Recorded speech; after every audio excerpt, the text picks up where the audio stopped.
ब्रजमोहन जी, शुरुआत आपसे करूंगा। देखिए, मैंने अभी एक लिस्ट पढ़ी चुनौतियों की, उसमें एक चुनौती यह भी है कि अपने गठबंधन के सहयोगियों को कैसे बीजेपी साथ लेकर चलेगी।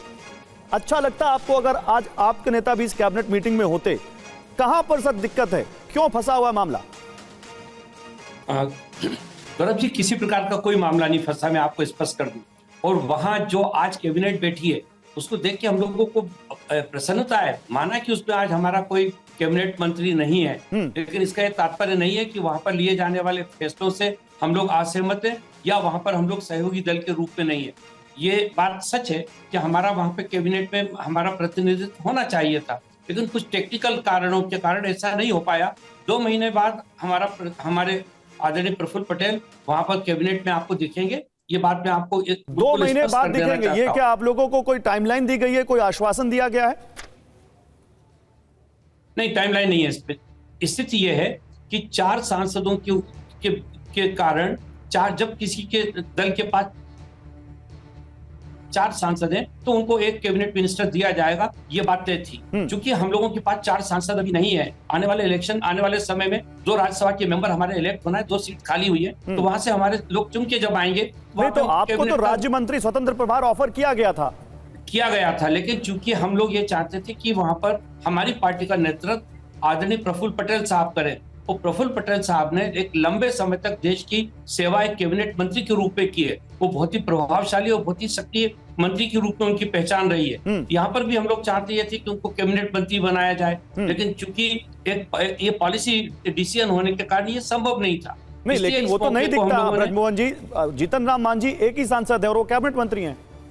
नहीं, देखिए, उनकी वो वहां की स्थिति कुछ और है, लेकिन यहाँ के लिए कुछ और पॉलिसी थी, उसको हम लोगों ने स्वीकार किया है। और निश्चित जानिए, इसमें किसी प्रकार की कोई भी असंतोष या किसी भी प्रकार की कोई नाराजगी ना हमारे दल में, ना हमारे नेताओं के बीच में, ना गठबंधन के साथियों के बीच में। ठीक है, तो बताइए फिर निप्रेम शुक्ला जी, यही चुनौती सबसे ज्यादा है। आपने वहां पर कुछ शर्त रखी थी, वो शर्त पूरी नहीं हुई, इसलिए कैबिनेट मंत्री इनको नहीं मिल पा रहा है। और यही मैं कह रहा हूं कि मोदी 3.0 का काम शुरू हो गया है, लेकिन क्या क्या इसमें मुमकिन है, ये हम बात कर रहे हैं। गठबंधन को चलाना ये अब थोड़ा सा लग रहा है कि एनसीपी अजित पवार के गुट के रुख को देखते हुए कि थोड़ा सा कठिन है।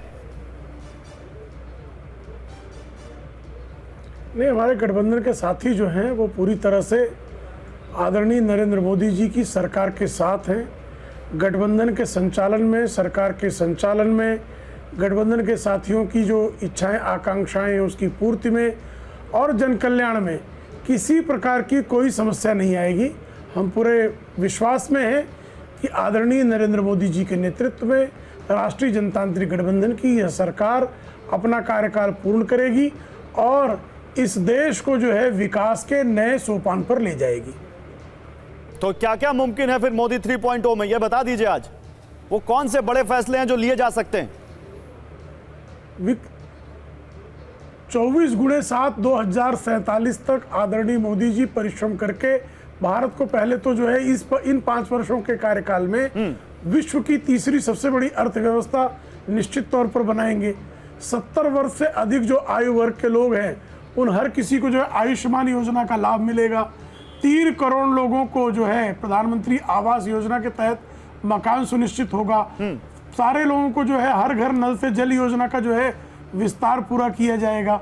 इसी तरह से जो है नारी के लिए, युवा के लिए, अन्नदाता के लिए हम जो है लगातार जो है उनके कल्याणार्थ जितनी भी कल्याणकारी फैसले हैं वो लिए जाएंगे इस कार्यकाल में। लेकिन आपने आतंकवाद के खात्मे का नाम नहीं लिया प्रेम शुक्ला जी। सरकार जब शपथ ले रही थी, जम्मू को एक बड़ा आतंकी हमला हुआ, वो आपके एजेंडे में है? तो हमारा पहले से संकल्प है, आतंकवाद का खात्मा तो हमारा संकल्प है। बहुत अच्छा प्रश्न आपका गौरव जी।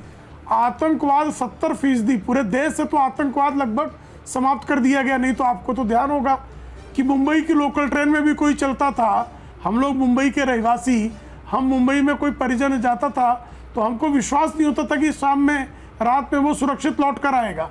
मुंबई की ट्रेनों में बम कांड होता था, कभी जो है कालवा देवी के बाजार में बम कांड हो जाता था, कभी बस में बम फट जाता था, कभी जो है वो श्रमजीवी एक्सप्रेस में बम फट जाता था, कभी रघुनाथ मंदिर पर हमला हो जाता था, कभी होटल ताज पर हमला हो जाता था, कभी ट्राइडेंट पर हमला हो जाता था। ये जो आप गिना रहे हैं ये सब हुआ, इस देश ने देखा है। मैं तो कह रहा हूं कल जब सरकार शपथ ले रही थी तब भी एक बड़ा जरूरत नहीं कर सकता वो जानता है कि घुस के मारेंगे। हाँ, निश्चित तौर पर उन आतंकवादियों को भी घर में घुसकर मारेंगे, ये तय है।